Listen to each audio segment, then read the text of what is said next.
to launch. Ready to launch. Mhm.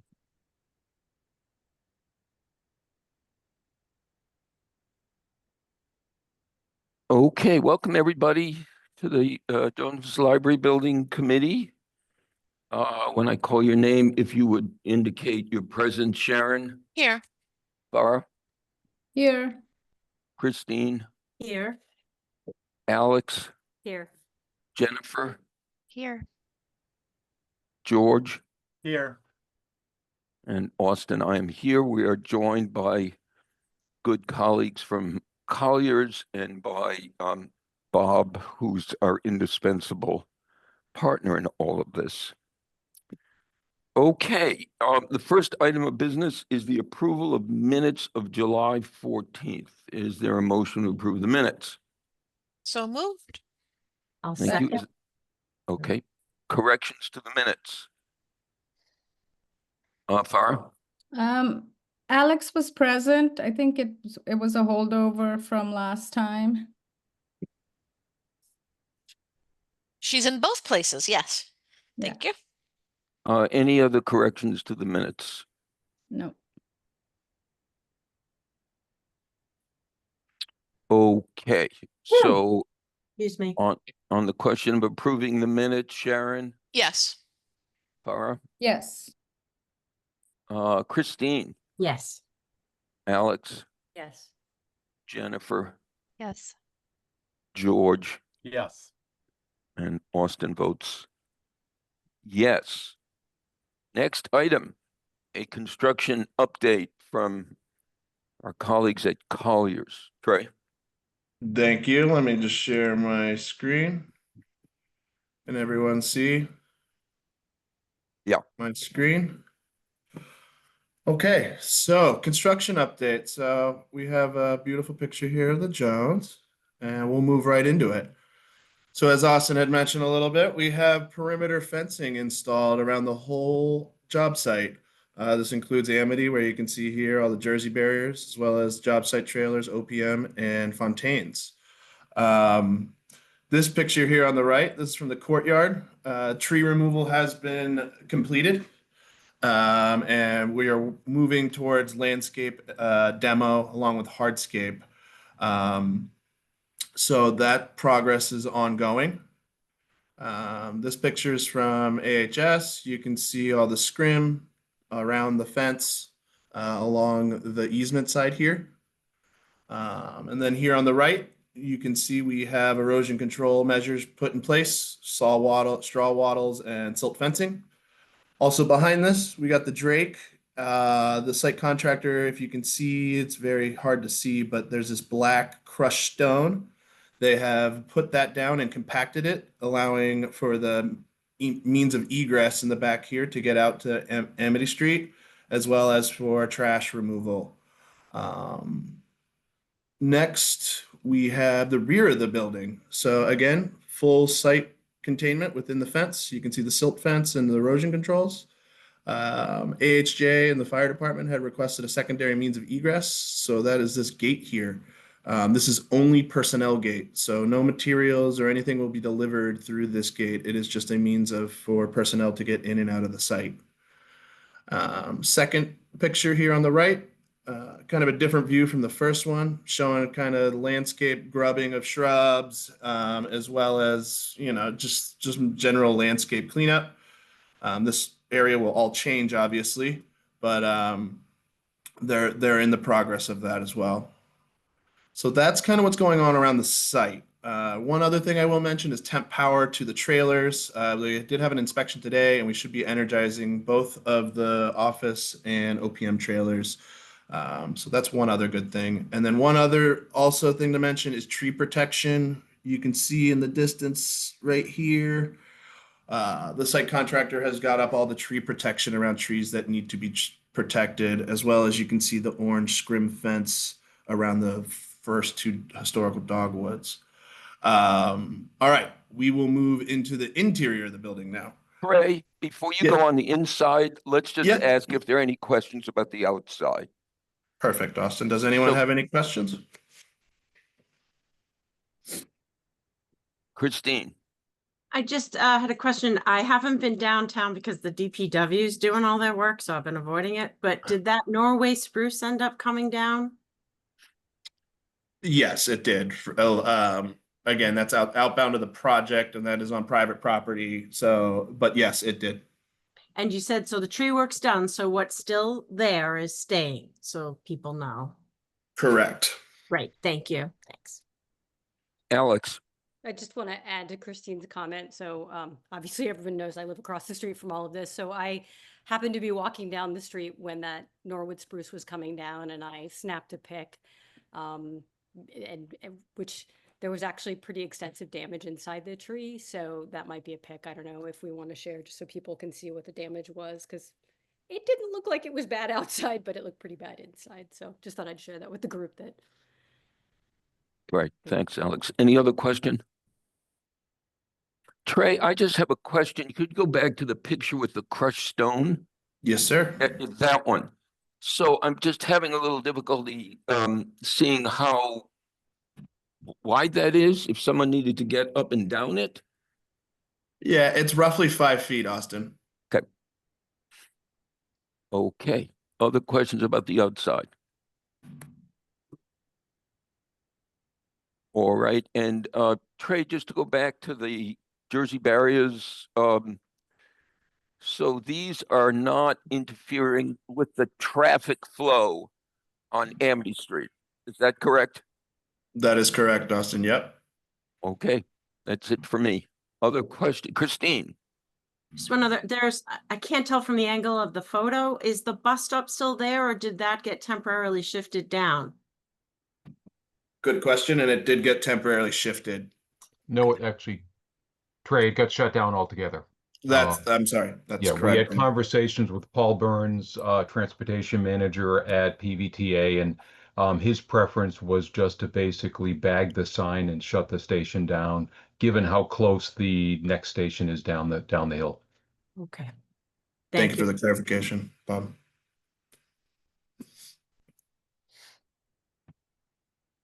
Any other questions for exterior? All right, I'll move to the interior. So we have a lot of protection up for all of this millwork. It's everywhere, and Fontaine has done a great job. They're using this Corex board. You'll see a couple more pics with all of this incorporated throughout the site. You can see a lot of the carpet's been ripped up in a majority of the places. Here, on the right, we have all the existing doors that have been removed. This pile right here is going to be for salvage and reuse. And all of these we are going to store on site and keep for as long as we need to. So all of the doors have been removed. Next, we'll move on. So again, floor demo, exposing subsurface of the subflooring. Again, more protection. As you can see here, here's the entryway to the stairs. We've got protection all the way up, and very robust plywood and 2x4 construction around all of the existing handrails that's to remain. As you can see in the background, more protection all the way around all of this millwork. Here's one little exterior shot. I just showed the scrim fence, protects tree protection. To the right here, also we have removal of drop ceilings between the 90s addition and the old building for them to begin exploratory work and removal of mechanical, electrical, and plumbing. As you can see, they've kind of ripped down the whole grid system here and just exposing everything for them to get their home runs back to the mechanical room. So again, here, all the flooring's been removed in the great room there. Some wall removal, as well as you can see there's a couple more doors, and all of the ductwork in this area has been all taken down. Just the demo process is going on, and they're going to be at it for another couple weeks here for sure. And then on the right here, we have begun the removal of some of the mahogany. This is all in contained abatement areas due to the asbestos in the old side of the building and the walls that we have. So this portion of wood has been cleared and visually inspected by our hygienist from Atlas. So there's going to be putting this all on pallets and bringing it down to the VFW and storing in a Connex box. So all of this has been wiped down, cleaned, and visually inspected as mentioned. So a big process went into all of this, and it's still ongoing. But we're making sure every step is done correctly, and we will be storing all of this on site for the duration of the project for the most part. And then obviously the woods that are going to be reincorporated. We're working third floor down, so all of this came from the third floor. And the process will continue to move forward the way this is going so far. So, and that's all I had for a construction update. Any questions from anyone? Looks like Alex. Alex? I think Yeah. you're muted, Yeah. Austin. Yep, Yeah. Alex. Sorry, thanks. Can you scroll back up to the doors picture? Mhm. Yeah, that one. So the doors on the left look like they have like a honeycomb pattern on them. I don't even recognize those, but so those are not being reused. These doors are being reused. These are the save pile right here. There we go. Okay, that's Save and reuse. I misheard because I thought this seemed really cool. It seems like we want to reuse this. Okay. Yeah. So the And then ones on these the- doors, the ones on Yeah. the right here, we've removed and we're Okay. going to store them on site in case we need them for any set reason. Okay, so in theory, the doors that we're not reusing because we don't have need of a door. So it's like if we have a place where a door goes, we're going to use the doors that we have. If there's no place for a door, okay, great, thanks. I appreciate the clarification. Absolutely. Christine. Yeah, Trey, thank you for the photos. They're so helpful and really interesting. This is probably not you, but maybe it's Sharon. Where does this get posted so people can see it? Does it go on the library site?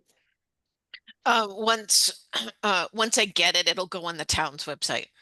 It'll be a goes part on of this packet. Oh, it will be part of the final packet. So whoa, Yeah. okay. And Thank the you. town's communication director, Samantha, is working on getting information out as well. Right. So she'll be posting information, I believe, on the town's website. Great to Laura? know. Thank you. Thank you, Christine. Farah.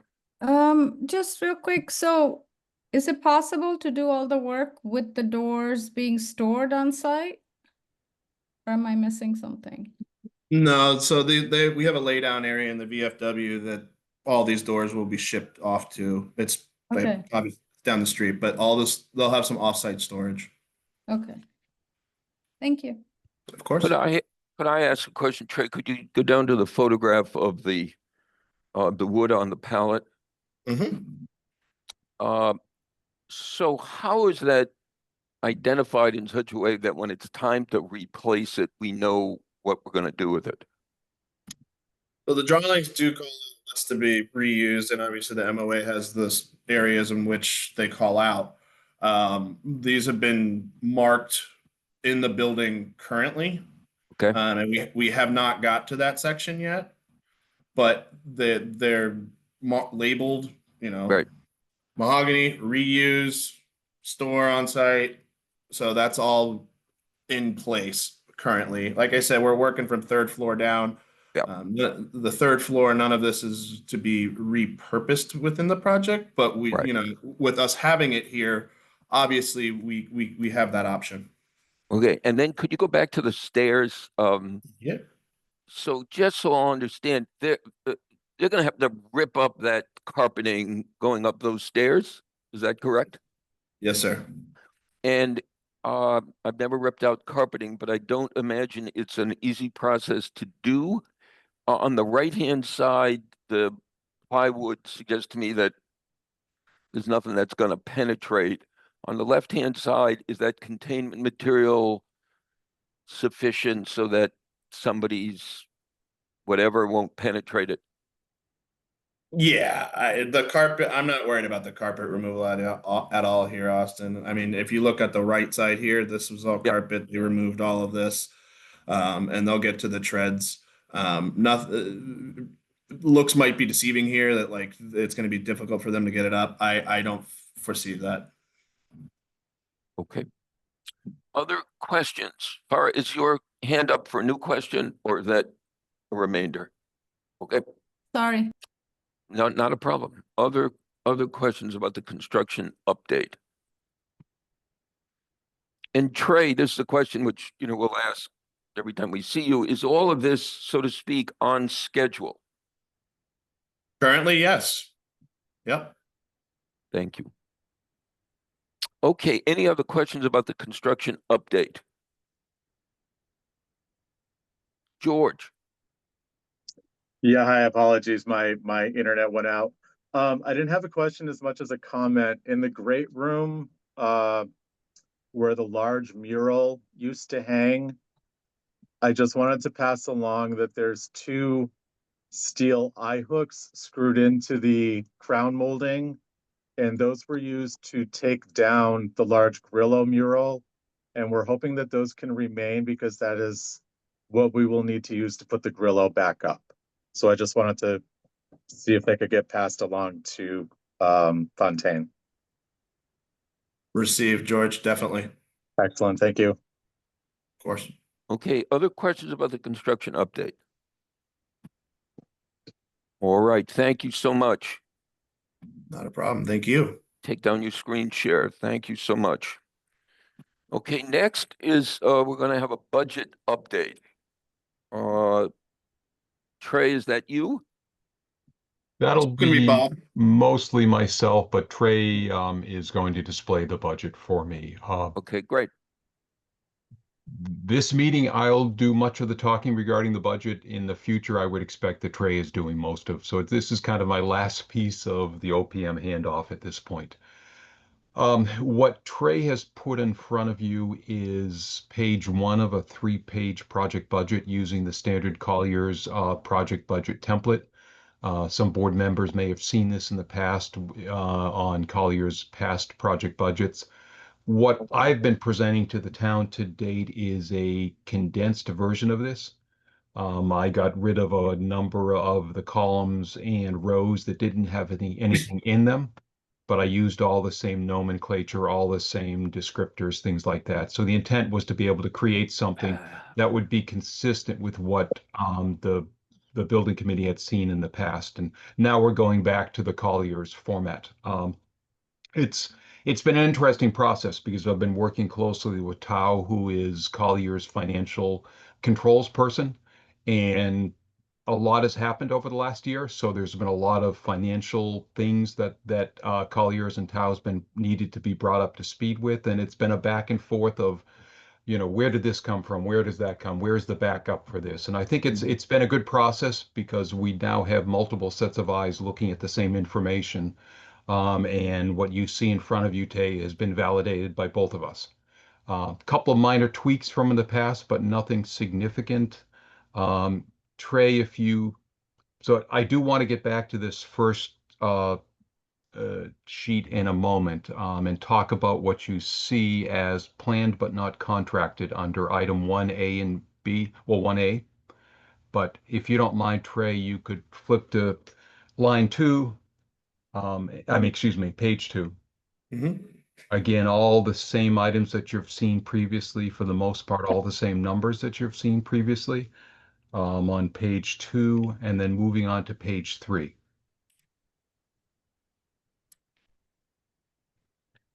At the end of the day, for many people, information, the most important thing is the line that you see, or the number you see at the bottom right-hand corner, which is the overall project contingency. And the way that Colliers counts that is they show additions and subtractions on the far right column. So if you look at the far right column, you can see some negative numbers, and you can see some positive numbers, and they add together to ultimately produce the number you see at the bottom right. That number, so let's, if you don't mind, Trey, go back up to the first sheet.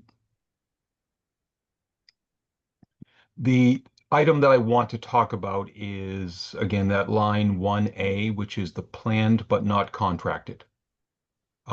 That's the item to the left of that, column D, you see is 35904.8. That's the value of Fontaine's current contract.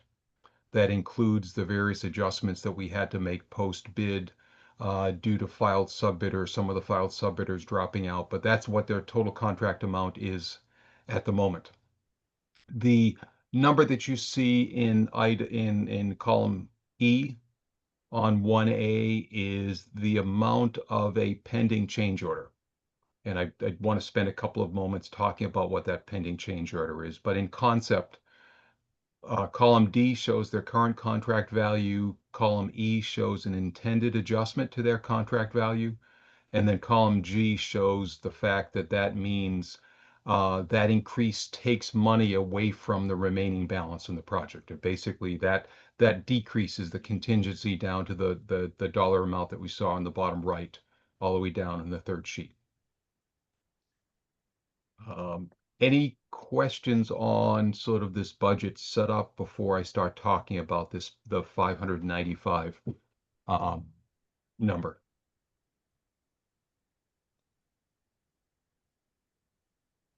I see no questions, Bob. Good. Okay. So Trey, if you wouldn't mind, if you could bring up the change order sheet. And what I wanted to talk a little bit about is change orders and how change orders will be handled with this building committee. And Austin and I have talked a little bit about, what is this process? And the commitment is, if there's anything that the building committee has been involved in to date that needs to be modified for any reason, it'll be taken back to the building committee before any decisions are made. And that was what we did, for instance, on the change of the slate roof from the artificial slate to the natural slate. That item got brought back to the building committee. We didn't know for certain what the number was going to be, but we made that decision based on decision by the board before we took any action on that change in the project design. So any types of changes like that might come up in the future, absolutely, we want your input. We will make certain that the building committee gets a chance to weigh in on that. There are items, being a construction project, things move fairly quickly, and sometimes not moving quickly actually ends up costing the project money. So we try to avoid that if and when we can possibly do that. So you'll see on this change order sheet, there are 3 items on this change order sheet. All 3 of them have been discussed with the town manager, who's ultimately the executing authority on change orders. And all 3 of them have been verbally approved by the town manager, but the town manager is on vacation this week. So in order to keep this process moving, we have given a verbal go-ahead to the contractor on these 3 items. The first item, excuse me, let me talk about, no, second item. Second item is the biggest item. That's the roof rebid. And you might have seen a previous number, you may have seen discussion that the increase in the low bid price for the roof subbidder was some $490,700, and you may wonder, why is this number 510,812?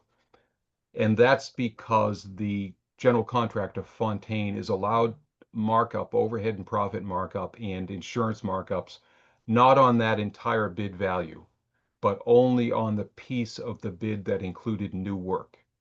So the new work was the change from the artificial slate to the natural slate. So we have allowed Fontaine to mark up that piece of the roofing sub-bid cost at 5%, which is a very reasonable markup for overhead and profit, and the insurance markup's about 1% for insurance and bond numbers, which is in that same order of magnitude. So that's why you might see a difference between the 490,700 that was reported in terms of the increase in the bid amount and the number that actually makes it into the change order.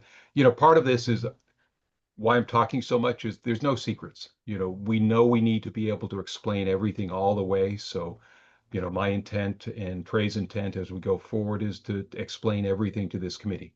And, you know, when it's necessary or when time allows, make certain you have an opportunity to weigh in on things. There may be some times where the changes are more administrative in nature, or in this case, the change from artificial slate to natural slate, we made that decision months and months ago. That's not a new decision. The only thing that is new is what the value of that change order amount is. And that's what's indicated here. So that's one line item. That's the biggest line item by far. There are two other items. Item number one, I will explain the temporary fire alarm system.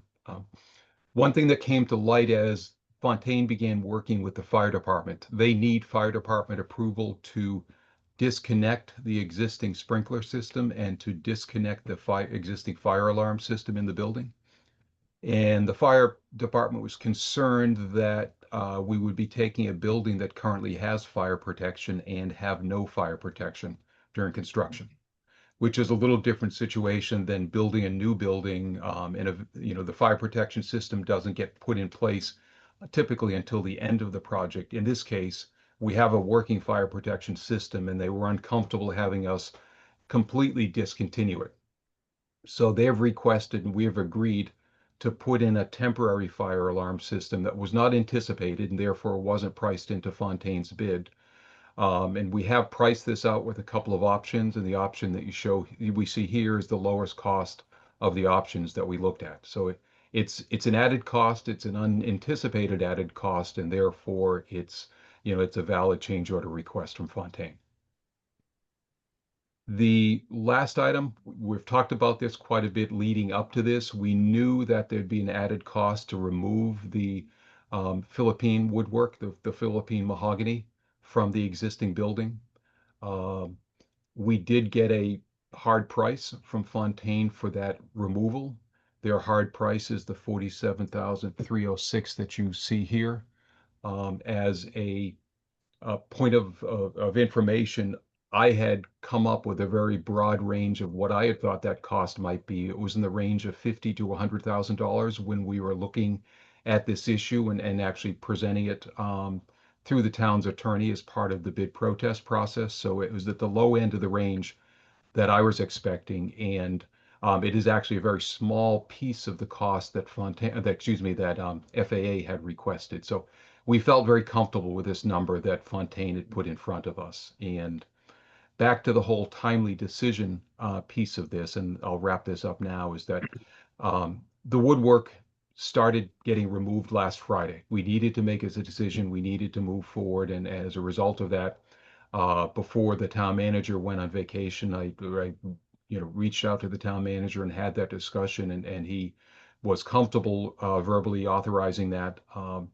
Similar type of thing on the temporary fire alarm system. That is actually holding up Fontaine's ability to demolish the 1993 edition.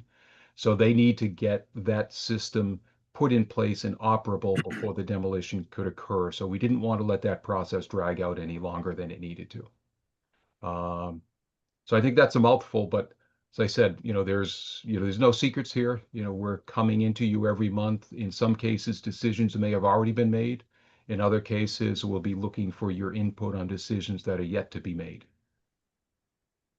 Okay, Bob, let's entertain questions about anything Bob has said so far, and particularly about change orders. If anybody has any questions about that, this would be a good time to raise them.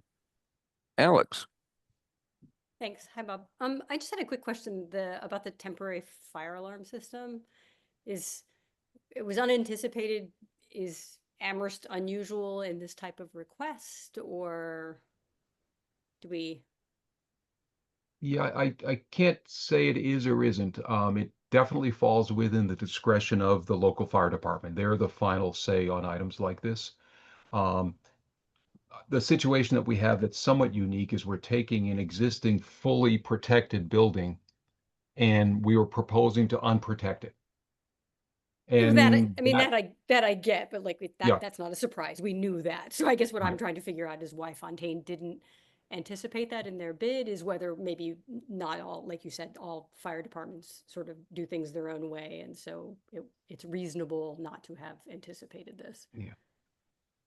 my understanding, and I don't have as much experience as Trey and some others happen to have, is that it's not uncommon that local fire departments have their own unique concerns and bring those unique concerns forward at this point in a project. So that I don't believe is unique to Amherst.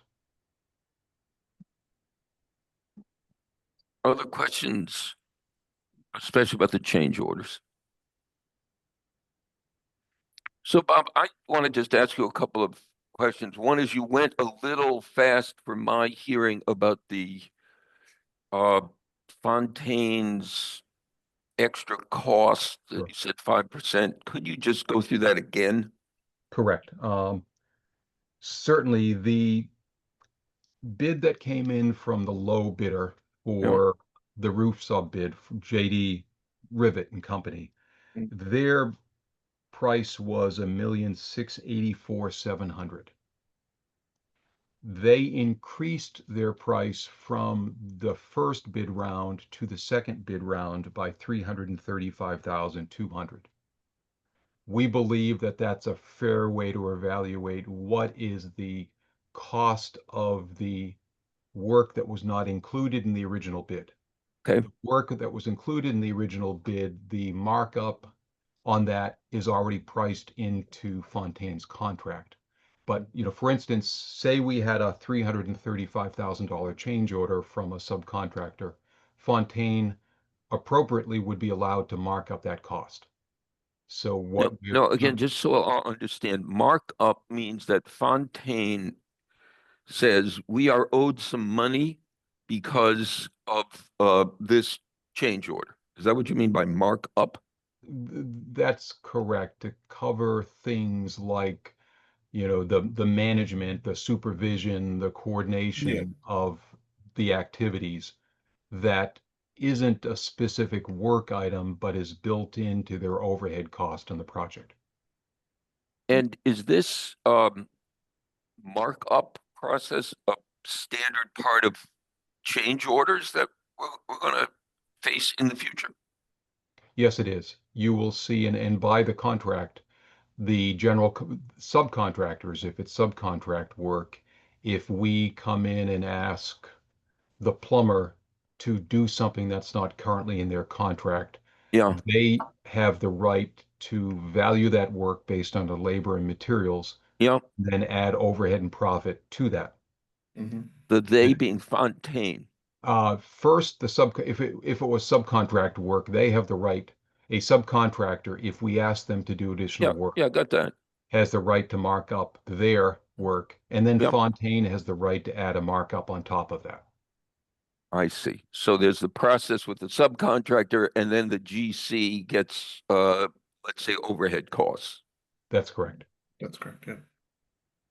And I've Okay. seen much higher numbers than the 5% that Fontaine has requested. So it's good that we've set that precedent going forward. Putting aside the roofing thing, and maybe Trey, you can't answer this, or Bob, you can't answer it. I assume the answer is it depends. What pace of change orders should we anticipate?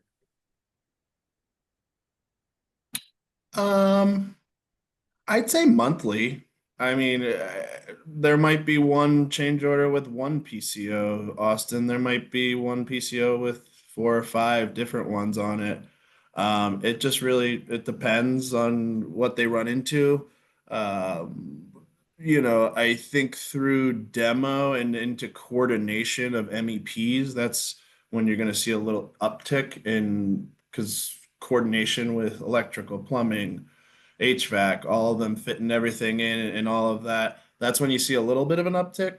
But I would say monthly. I think we would like to get PCOs approved as quickly as possible, as Bob was mentioning during the process, so we're not holding up anything. But I would say monthly we'll be presenting these to you. Yep. And you, just again to say out loud what I think to be true, Fontaine or one of these subcontractors wants to submit a change order. You and Colliers are all over that before it gets anywhere near anybody else, right? You're looking at it, is this reasonable? Does the work need to be done in the way in which they're proposing it? Is that correct? Oh, 100%. I mean, Yep. for example, PCO one, I went back and forth with Fontaine. I thought their labor was a little high. They Right. honored our comments and they adjusted accordingly. So, Right. yeah, we're reviewing every single PCO that comes through. Great. And they'll be approved and then put into this change order, in which then we'll have it officially a contract amendment, Correct. and all of us sign here.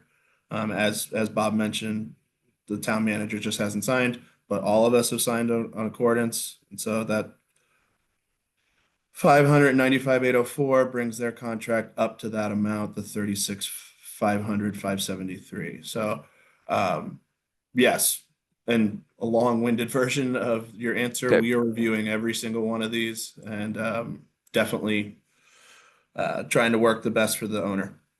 And just to be clear, the town manager is not the owner of the Jones Library.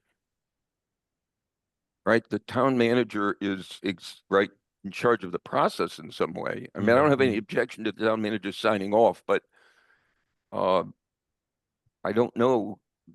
Yeah, That- from a contract standpoint, the town is the owner of this project. Yeah. You Okay, have but the owner, the not contractor. not the building. Correct. Okay, great. Thank you. That's very helpful. Yeah, Okay, and- any other questions? All right, Bob. So Trey, if you don't mind, let's flip back to the budget sheet. If you go to page one, again, that 595 we just talked about. So that's where that 595 came from. If we then flip down to the bottom of the third sheet, overall, that tells you where we are today relative to contingencies in the project. So Mhm. we are carrying $2.6855 million in contingencies at the moment. What that equates to is just under 7.5% of Fontaine's original contract value, which is actually a little bit better than I thought we might be. If you recall some of the discussions with the town council when they took their vote, there were questions of, we're going to cover this by contingency. We're going to cover this by contingency. Where might that put us? I think we're actually a little better than I had expected to be at that point. Which is good news. Okay, any questions about what you're seeing in front of us?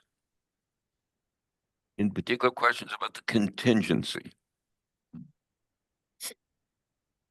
So again, Bob and Trey, just so that I will get it, based on your experience with projects like this, the current contingency seems to you to be adequate. You always want more, Austin, I'll be honest. But yeah, 7.5 and where we're at is pretty good. Yeah, it'll require careful management, and I said it to the town council. It means us looking at the numbers every day, every week, paying attention to things and making certain we only spend money where we need to spend money, because we would like to be able to shift some of that contingency back to furniture and other things in the future. Yes. But we can't make that decision until we know for certain that the monies are available. Yep. Okay. Alex. Thanks. I just had a quick question to make sure I'm following it. On line 9, where it talks about moving relocation, the budget was the 365, which I assume is moving both directions.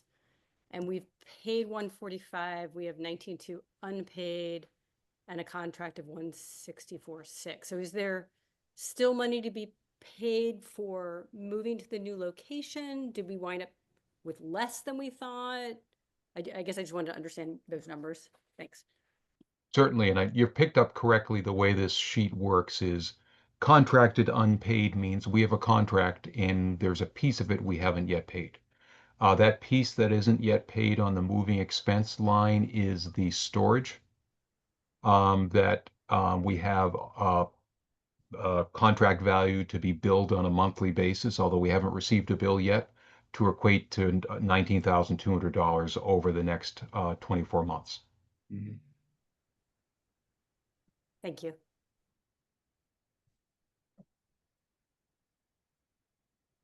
Okay, any other questions? All right, Bob.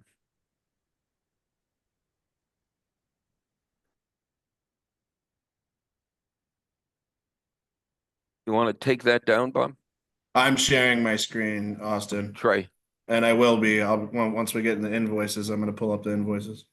okay. Well, if there's no other questions of the budget, I think our next item are the invoices. Right. Take it from here. So I'm going to share. We have 5 invoices to review. Okay, So this is Rec 2 from Fontaine Brothers for their July service, July efforts. This is application 2. So the total for this invoice is $422,770.90. Again, same thing with PCOs. We review this line by line.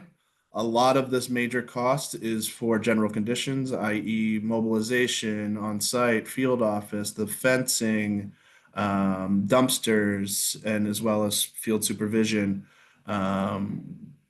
Also, going further down, you'll notice that we have some missing SOVs from different contractors, not complete full buyouts done on everything, but work completed. This is the column we really review along with percent completion. So go line item by line item. We review all of this.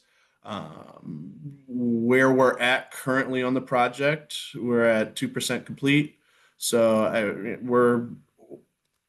I also review this with the schedule. So I think this is a fair monthly payment for them this month. Some other things are just submittals, for examples. They can bill for submittals as well as their bonds and just site mobilization as well. See, for example, Resilient Flooring, they have a bond payment here. Painting, you won't have anything in because no one's bought out. Go further down here. Let's find a good one. Plumbing, for example, their bond payment, as well as submittals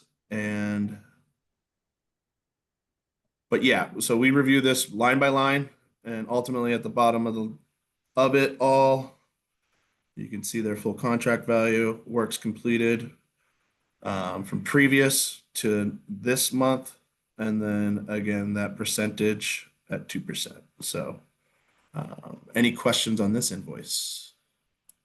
so I just, for the sake of everybody, could you translate some of what you said? SOVs, submittals, Yeah. just so everybody understands what it is that we're talking about, bond payments. Yeah, so each contractor has a bond on the project. So if things were to go south, we can hold that bond against them. But schedule of values is what I was referring to in Okay, great. SOVs. So schedule of values is how they break up each individual trade. For example, general conditions, they have a line item for each individual portion of the general conditions, and then they put a contract value to it, Yep. which amounts to their grand sum. Yep. So for example, like selective demo, we only have 1.7. All of those line items, we can get cuckoo with it if we want and say third floor. Yeah, yeah. That's a schedule of values, Austin. Okay. And the phrase submittals describes? Submittals are what is essentially procured for the project. So submittal process is the general condition, the GC Fontaine for VRF system, for example, the HVAC equipment. They put together a submittal package with each individual piece of what that requires. The VRF, the ductwork, the condensate lines, all of what goes into that package, they submit on that. So that's the project manager essentially putting all the pieces together for that package, providing it to Fontaine, and then Fontaine uploads it, Right. and the architect reviews all of it, and they can go Right. back and forth if it's revised to resubmit, if something catches their eye, or they So a approve. submittal is like an invoice, it's a request for payment. Submittals, no. Oh, So the line item that you're seeing in submittals on this is the Yeah. actual PM work that it's taking for them to put the submittal package together.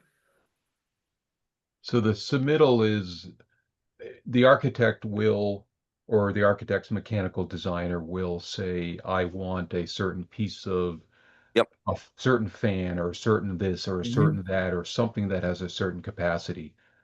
Every single piece of equipment, every set of materials in this project gets backed up by a catalog cut or other documentation of what it is before it's installed and has to be Okay. approved before it's installed. So submittals is a broad term to describe all this descriptive information that documents what the Right. contractor wants to provide. And Right. then the project team reviews that and says, yes, that's okay, or no, that's not okay.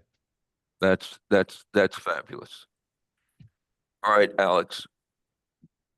Yeah, I just had a quick question and I may have the answer. On line 4, the field office mobilization has 70,000 for the contract value, but 59.5. But I'm wondering, since we just got the electricity, if that's going to be like a monthly payment. No, so this is for them to probably drop off. This is for them to drop off the trailers, and then the remaining balance will probably be to furnish with the internet and like you said, energizing all of that. So yeah, they're at 85% complete with that, the Okay, field office. great. Because obviously it's there, but once you said the electricity, I just want to make sure that's what. So there's still Yep. that, we still expect that additional amount for. Okay, thank you. Correct. You got it, Alex. All right. Any other questions on this invoice? Okay, let's vote on the invoice. Sharon, yes, or no? Sharon, You're muted. God, what an idiot. Yes. Laura, Yes. Christine, Yes. Jennifer, Yes. George, Yes. Alex, Yes. Austin, yes. Okay. Thank you. Next invoice, we have Feingold, our architect. So this one is for $5,500. This is for their civil engineer services for July. So this includes them just kind of a couple site visits as well as a couple tweaks to the drawings. So that is the total. So the $5,500 for the civil consultants services for July. Great. Questions about this invoice? Farah, Do we know what the tweaks are? Are they just small tweaks? Are they something that affects anything that we should know about? Nope, and this was, we got the Fontaine survey guy had provided us, no major, nothing major. Okay, thank you. okay, any other questions about this invoice? On the question of recommending payment, Sharon, Yes. Farah, Yeah, Christine, Yes. Jennifer, Yes. George, Yes. Alex, Yes. and Austin votes yes. Okay. Thank you, Next, Austin. Next, another FAA invoice. This is for the architect's team for their construction admin services. And the total for this is the $64,083.12. So this is just there's SD to close out the same construction admin, pulling from that bucket, showing the 8% here. And this is the bill for this month. So $64,083.12. questions about this invoice? So, could you just tell me what retrographics are It's a great question. or reprographics? I can jump What- in on that one, Trey. That was the building department standard practice is to want to have a full size set of paper documents on file. So Okay. those were provided by FAA to the building department. So that's all their drawings and other things like that? Correct. The drawings and thousands of pages of specifications are all in paper version as well as electronic version with the building department. Alex? Thanks. Probably a naive question because this is my first major construction project. I think you said we're about 2% into construction, 2% in, but the construction administration is showing 8% in. I'm assuming that mismatched isn't meaningful, like, but I guess just checking. Not at all, Alex, no. Okay. Yeah, good pickup though, for sure. Yeah. You got to think the construction admin, they're a little before Fontaine mobilizes. That's the way to look at that. Okay. So they shouldn't mirror each other. It's okay. They're going to be skewed. Okay, thanks. Yep, absolutely. Any questions, other questions about this invoice? All right, and the question of approving, or recommending the payment, Sharon, Yes. Farah, Yep. Christine, Yes. Alex, Yes. Jennifer, Yes. George, Yes. and Austin votes yes.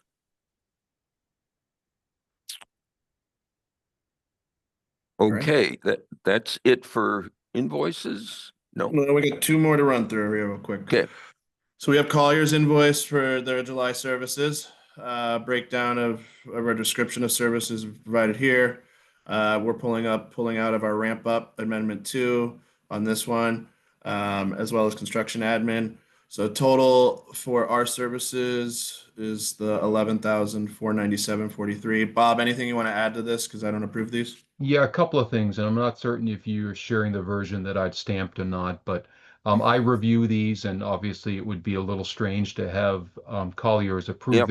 the invoice, so I review and approve the invoice on Collier's behalf. The other thing that we agreed to as we reactivated our activities with Collier's is that we would have them perform their services on a time and expense basis.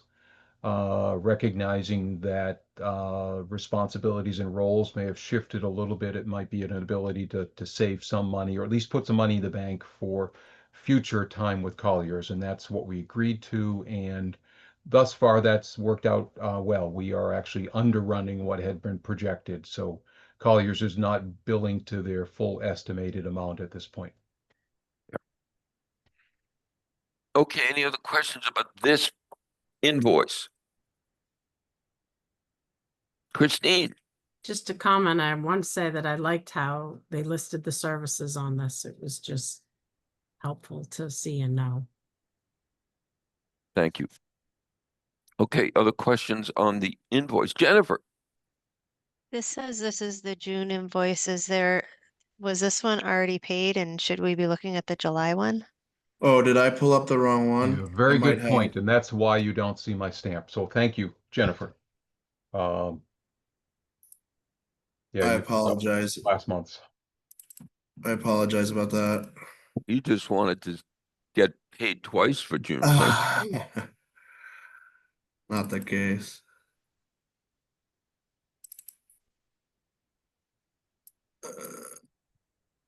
This is it.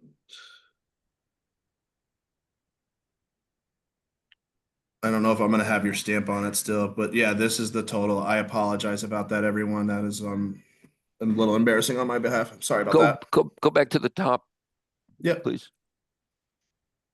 Okay, Christine? I just want to say the correct one is in the packet, so. Yeah. Apologize again.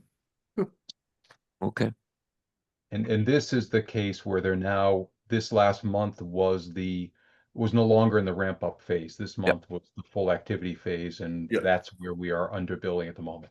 Yeah. okay, questions about this invoice? Okay, recommending payment, Sharon, Yes. Farah, Yes. Christine, Yes. Jennifer, Yes. Alex, Yes. George, Yes. Austin votes yes.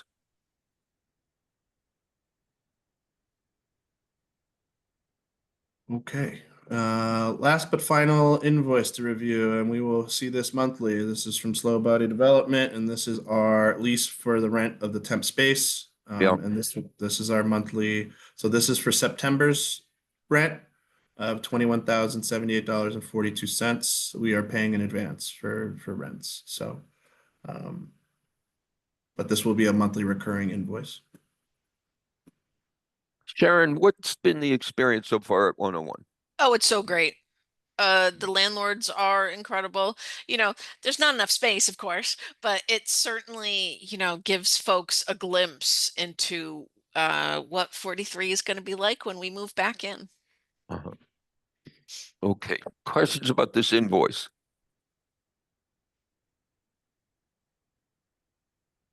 Okay, on the question of recommending payment, Sharon, Yes. Farah, Yes. Christine, Yes. Jennifer, Yes. George, Yes. Alex, Yes. and Austin votes yes. All right. Thank you, everyone, for the invoice approval.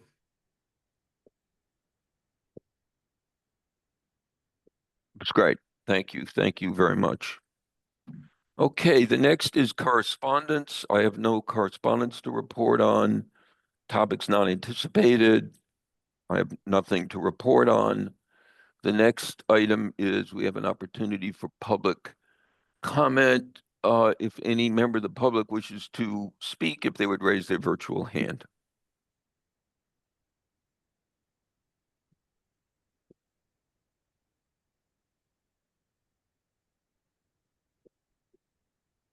Okay, I see nobody looking to speak.